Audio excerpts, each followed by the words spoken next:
Exodus chapter 18.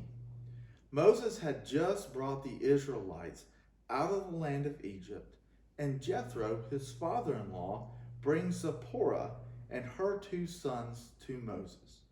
Once he gets to Moses, he realizes what is happening.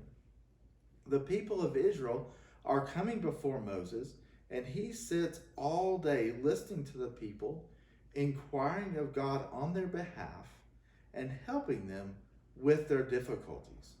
Jethro realizes this was asking a lot of Moses to do this every day.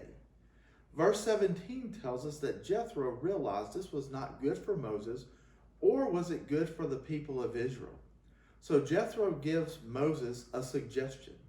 He says in verses 21 through 22 for Moses to select a group of men, and he gives him the qualities that these men should possess in order to be able to help the people with their difficulties. And he would let this group of men handle the smaller problems. This will open Moses up to hear the bigger issues and bigger matters the people were having. One thing Jethro realized is Moses, hearing all of the difficulties and problems, was not only taking all day from Moses, but was also wearing him down and causing Moses to not be at peace. We find ourselves in the same circumstances that Moses did.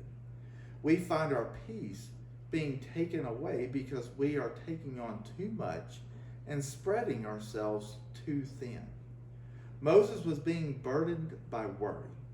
I'm sure in helping the people with these problems, he had some fear surrounding his decisions and fear for the people as to the issues that they were having.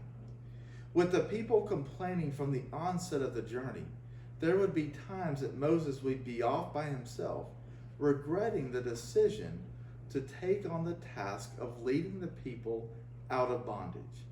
In all he was doing, he found himself very busy with problems, going to God on behalf of the people and working to get them through the wilderness.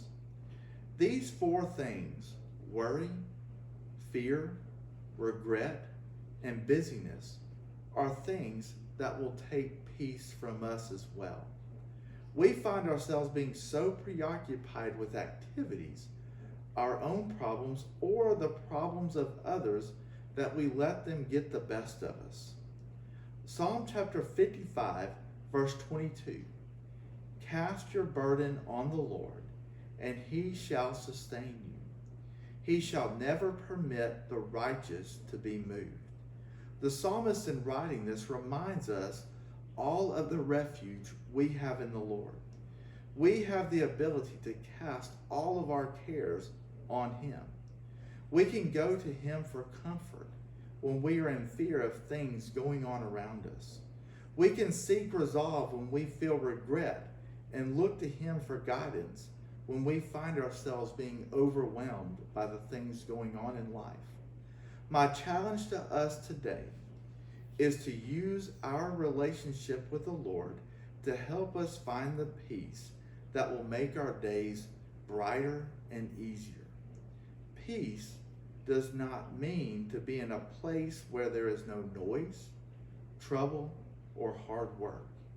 It means to be in the midst of these things and still be calm in your heart.